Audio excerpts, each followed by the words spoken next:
आज आपको बताऊंगी कि सेल्फ स्टडी से आप कैसे पीएनएसटी की तैयारी कर सकते हो, क्योंकि काफ़ी बच्चे ऐसे होते हैं जो कि कोचिंग ज्वाइन नहीं कर सकते हैं, क्योंकि कोचिंग काफ़ी दूर होती है और इतना पैसा वो पे नहीं कर सकते हैं, इसलिए वो खुद से कैसे स्टडी कर सकते हैं। क्योंकि मैं अपना पर्सनल एक्सपीरियंस भी शेयर करूंगी कि मैंने कैसे सेल्फ स्टडी से पीएनएसटी की प्रिपरेशन की थी।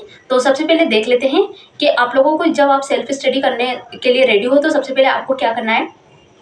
अंडर 5 ईयर के क्वेश्चन पेपर आपको लगाने हैं और उस क्वेश्चन पेपर में आपको क्वेश्चन का लेवल देखना है कि किस लेवल में क्वेश्चन पूछे जा रहे हैं। देन उसके बाद उसके बाद ये देखना है आपको किस किस टॉपिक से ज़्यादा क्वेश्चन पूछे जा रहे हैं और कौन कौन से टॉपिक के ही क्वेश्चन अधिकतर एग्जाम में पूछे जाते हैं, ये आपको अच्छे से क्लियर कर लेना है। और क्वेश्चन पेपर लगाने के बाद आप टॉपिक की एक लिस्ट बना लीजिए कि हाँ मुझे बॉटनी से ये चीज़ें पढ़नी है, जूलॉजी से ये पढ़नी है और कौन कौन सी चीज़ों को स्किप करना है उसको भी आपको लिख लेना है। तो सबसे पहले जो जो चीज़ें आपको करनी है, तो सबसे पहले पढ़ने का जो सबसे अच्छा तरीका होता है उसमें आपको देखना है कि हाँ इस टॉपिक से ये क्वेश्चन पूछे जा रहे हैं, ये इसका पैटर्न है, तो आपको वही टॉपिक उठाना है और उस टॉपिक से आपको सारे कॉन्सेप्ट क्लियर कर लेना है। देन उसके बाद आपको पूरे कॉन्सेप्ट क्लियर करने के बाद उस टॉपिक का एमसीक्यू जरूर लगाना है। एमसीक्यू लगाने के बाद जब आप नेक्स्ट डे बैठोगे तो आपको ये देखना है कि मैंने कल इसको क्या रीड करा था, मुझे इसमें से कितनी चीज़ें याद है, वो चीज़ों को आपको अच्छे से रीड कर लेना है। देन उसके बाद जो सेकंड टिप रहेगी वो ये है कि जब आप सेल्फ स्टडी करो तो पूरे एक वीक तक आपको पूरे सब्जेक्ट को पढ़ना है, एक टाइम शेड्यूल बनाना है, उस टाइम शेड्यूल के अकॉर्डिंग आप पढ़ लेना। देन उसके बाद जो सैटरडे और संडे जो आता है, सैटरडे के दिन आपको सारे सब्जेक्ट के अच्छे से रिविज़न करना है। अच्छे से रिविज़न हुआ देन सेकेंड डे जो संडे का डे आता है उस दिन आपको देखना है कि खुद से एक एग्ज़ाम देनी है कि मुझे बॉटनी के इतने क्वेश्चन मुझे आते हैं, जूलॉजी के इतने आते हैं, केमिस्ट्री और जीके इंग्लिश के इतने क्वेश्चन मुझे आते हैं। मतलब सैटरडे और जो संडे जो डे रहता है वो आपका एक रिवीजन, एक प्रिपरेशन और एक तरीके से मान लिया जाए तो एक टेस्ट के वे में आप लोगों का डे होना चाहिए। और जब आप एक मतलब पैटर्न बना लोगे कि मुझे इतने टाइम में ये वाला टॉपिक ख़त्म करना है या ये वाला सब्जेक्ट ख़त्म करना है, तो जब आपका सैटरडे संडे आएगा तो उस दिन आप अच्छे से वो कर लोगे। देन उसके बाद आते हैं कि आप सेल्फ स्टडी करो तो आपको डिस्ट्रैक्ट नहीं होना है। ये नहीं सोचना है कि मैंने कोचिंग नहीं ली है या फिर मैंने कोचिंग नहीं ली है या फिर मैंने एमसीक्यू नहीं लगाए हैं, टेस्ट नहीं लगा पा रही हूँ तो मेरा होगा नहीं होगा।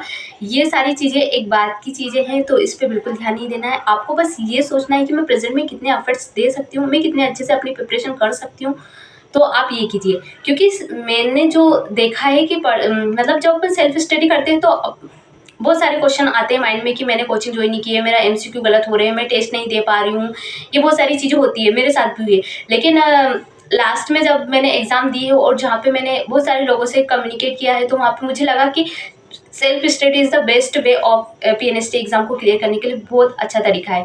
तो आप सेल्फ स्टडी कर सकते हैं और सेल्फ स्टडी में कोई दिक्कत नहीं है। आप घर पे बैठिए, सारे नोट्स बनाइए, सारी बुक्स अरेंज कीजिए और सारे टॉपिक को एकदम क्लियर कीजिए। देन उसके बाद आप एमसीक्यू लगाइए और एमसीक्यूज बहुत ज़्यादा इंपॉर्टेंट रोल प्ले करते हैं, क्योंकि आप जितने ज़्यादा एमसीक्यू लगाओगे उससे ये होगा कि तुम्हारा आईक्यू लेवल इतना ज़्यादा हो जाएगा कि यदि तुम्हें कोई क्वेश्चन नहीं भी आ रहा है तो आपको ऐसा लगने लग जाएगा कि ये 4 ऑप्शन में ये वाला आंसर सही है। आपको खुद अपने अंदर से ऐसा लगेगा कि हाँ ये वाले क्वेश्चन ये मैं टिक कर देती हूँ या ये वाला सही है। ये एमसीक्यू लगाने का सबसे अच्छा तरीका है। एमसीक्यू आप जितना हो सकता है उतना लगाइए। पहले टॉपिक खत्म करा, पूरे कॉन्सेप्ट क्लियर करें, देन उसके बाद जितने हो सकते हो उतने एमसीक्यू लगाइए कि हाँ ये वाला एमसीक्यू इससे बन सकता है या ये वाला बन सकता है, ऐसे करके आप कर सकते हो। देन उसके बाद बात कर लेते हैं कि आप कोचिंग से कैसे प्रिपरेशन कर सकते हैं, क्योंकि कोचिंग भी बहुत अच्छा तरीका होता है। वहाँ पे एक सिस्टमेटिक वे में स्टडी होती है और देखा जाए तो वहाँ पे अपने बहुत सारे कॉम्पिटिटर बैठे हुए रहते हैं जिससे अपन मोटिवेट होते हैं, जिससे अपन को ये श्योर होते हैं कि नहीं मैं भी कर सकता हूँ और काफ़ी अच्छे से कर सकता हूँ और मुझे इससे भी ज़्यादा नंबर लाना है। ये एक मोटिव रहता है अपने अंदर। तो कोचिंग में बहुत अच्छा वो होता है।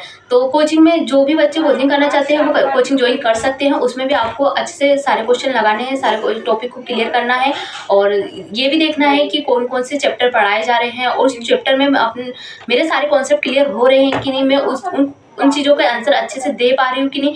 यदि तुम्हें लगता है कि ये वाला मतलब मुझे समझ नहीं आ रही, ये वाली कोचिंग मुझे समझ में नहीं आ रही है, ये मेरे लेवल की नहीं है या बहुत डीप में पढ़ा रहे हैं या बहुत सुपरफिशियल पढ़ा रहे हैं, तो वो चीज़ें भी आपको देखना है।